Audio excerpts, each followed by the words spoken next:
Imagine a future where your iPhone is assembled not in China, but in Ohio, where American steelworkers clock in every morning to build the next generation of electric vehicles, where the words "made in the USA" are no longer nostalgic, but economically essential. Sounds idealistic? Not if Donald Trump has his way. Welcome to the world of high tariffs, reshoring, and a radical overhaul of global trade. The economic vision Trump calls beautiful and controversial. Today, we're diving deep into how Trump's trade policies, especially his aggressive tariff strategy, are reshaping America's economy. Why critics fear a global backlash and why supporters believe it might just save the American middle class. Buckle up. This isn't your usual economics class. It's a geopolitical power play with your paycheck on the line. At the heart of Trump's economic vision lies a simple principle. The United States should not be dependent on other nations for its economic well-being, especially not on geopolitical rivals like China. This idea is not new, but Trump was the first modern U.S. president to act on it so forcefully. Back in 2016, his Make America Great Again campaign wasn't just about slogans. It carried a specific message to the working class. Your jobs left because of bad trade deals.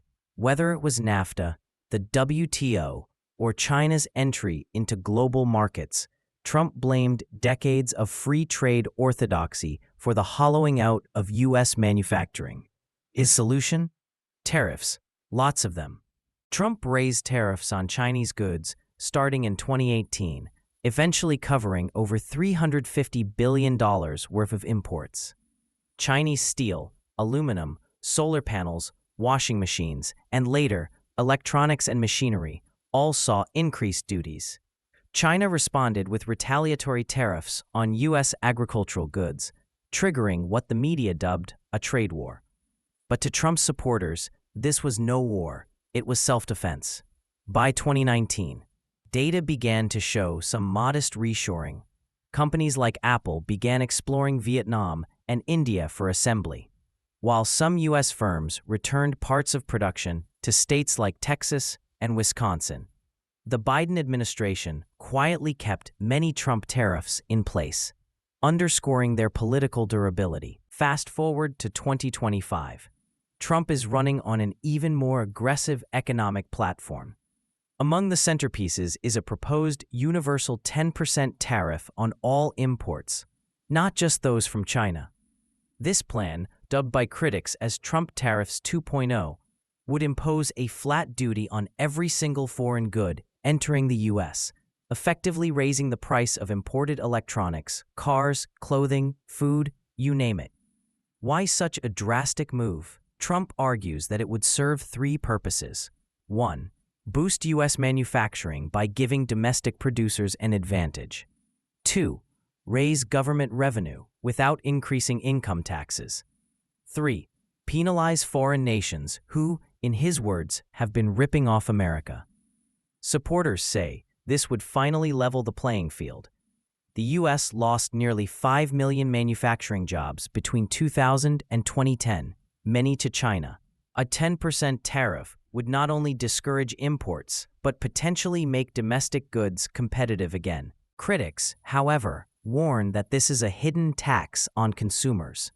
The Nonpartisan Tax Foundation estimates a 10% across-the-board tariff could cost the average household over $1,200 per year. Worse, it might trigger retaliatory measures from Europe, Mexico, and even allies like Japan and South Korea. And yet, polling shows that a growing number of working-class voters, especially in the Rust Belt, support tariffs. Why? Because for them, the long-term dream of job security outweighs the short-term pain of pricier goods. Make no mistake, while the proposed tariffs are universal, China remains the elephant in the room. Nowhere is this more obvious than in the electric vehicle (EV) sector. China currently produces more than half the world's EVs. Its automakers like BYD, NIO, and XPeng have received massive state subsidies, allowing them to undercut Western competitors on price. In 2024 alone, BYD exported over 300,000 EVs, many to Europe and Latin America. Trump and his allies warn that these subsidy bombs are now targeting the U.S. market. Though Chinese EVs are not yet widely sold in the U.S. due to tariffs and regulatory barriers, some manufacturers have found a loophole: assemble in Mexico. Under NAFTA's successor, the USMCA, vehicles assembled in Mexico can enter the U.S. tariff-free. Chinese companies are exploiting this by building factories just south of the border. Trump calls this a backdoor invasion. In response, he's proposed a 100% tariff on Chinese EVs, regardless of where they're assembled, unless the company is U.S.-owned and meets strict content requirements. The auto industry is split. Some legacy automakers like Ford and GM quietly support this, hoping it buys them time to scale up their own EV lines. Others warn it could trigger WTO disputes and hurt global supply chains. Meanwhile, China is not sitting idle. It has filed complaints at the WTO and hinted at curbing rare earth exports, vital for EV batteries. A move that could hurt Tesla, which relies on Chinese supply chains. Trump's tariff policy doesn't operate in a vacuum. It's already reshaping global trade alliances. Take Europe. The EU, traditionally aligned with the US on most economic matters, is growing uneasy. European automakers are also under pressure from Chinese EVs and are demanding that Brussels follow Washington's lead. Germany, in particular, is caught between cheap Chinese EVs and its dependence on China's market for exports like BMW and Siemens. In Asia, Japan and South Korea face similar dilemmas. While both nations are U.S. allies, they rely heavily on China for both exports and intermediate goods. A global tariff regime, led by the U.S., could force them to pick sides. Then there's Mexico. If Trump penalizes Chinese firms assembling there, it could violate USMCA provisions and cause a diplomatic rift. Mexico is already pushing back, warning that it won't become collateral damage in a U.S.-China trade war. Even the WTO is feeling the heat. Trump has long criticized the organization as outdated and ineffective. During his first term, he blocked appointments to the WTO appellate body, effectively paralyzing it. If re-elected, he may go further, threatening U.S. withdrawal if his policies are challenged. In short, Trump's tariffs could catalyze a deglobalization wave, forcing countries and corporations to rethink decades of supply chain strategies. Some call this dangerous. Others call it necessary. Critics often claim that tariffs don't work, that they hurt consumers more than they help workers. But the data tells a more complex story. Take U.S. steel production. After Trump's 25% steel tariff in 2018, domestic production rose nearly 5% within a year. Companies like U.S. Steel reopened plants and hired workers. Prices did increase temporarily, but so did investment. Similarly, reshoring, the act of bringing manufacturing back to the U.S., gained momentum. In 2023, the reshoring initiative reported that over 350,000 jobs were announced as returning to the U.S., the highest on record. While not all are due to tariffs, the trend is clear. Geopolitical uncertainty is encouraging companies to diversify away from China. However, critics are not wrong to point out side effects. Consumer prices did rise on some goods, particularly electronics and appliances. Farmers, hurt by China's retaliatory tariffs, required over $28 billion in government aid. Some companies simply shifted production to third countries like Vietnam, not the U.S. This mixed picture suggests that while tariffs can boost specific sectors, their broader impact depends on how targeted, coordinated, and strategic they are. Trump's tariff plans are bold, but are they politically viable?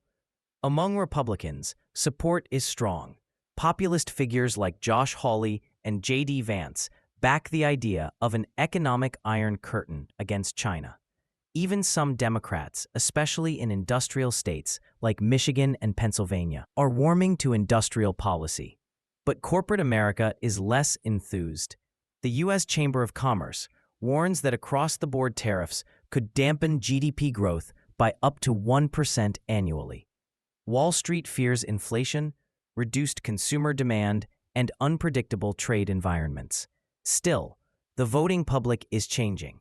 Polls by Pew and Gallup show rising skepticism of globalization. A 2024 survey found that 62% of Americans believe trade with China should be reduced, even if it raises prices. Trump's message, "You pay a little more now to save your job later," is landing. Donald Trump's tariff-centric economic plan is not subtle. It's a frontal assault on 3 decades of global economic consensus, and it's a massive bet that the American people are ready to abandon cheap imports in favor of long-term economic sovereignty. Will it work? It depends on what you believe matters more, the cost of your next iPhone or the security of your job. Trump is betting that Americans are tired of globalization's broken promises, that they want their factories back, even if it costs them at Walmart, that they'd rather pay a little more at the store if it means their neighbors can clock back in. Whether you agree or disagree, one thing is clear: Trump's tariffs are not just taxes. They are a declaration that the era of free trade without consequences is over, and the world is watching. What do you think? Are Trump's tariffs a necessary step to rebuild America's economy, or a dangerous gamble with global stability? Drop your thoughts in the comments below, and don't forget to like, subscribe, and share this video. We've got more in-depth looks at global politics and economic trends coming up next. Stay tuned.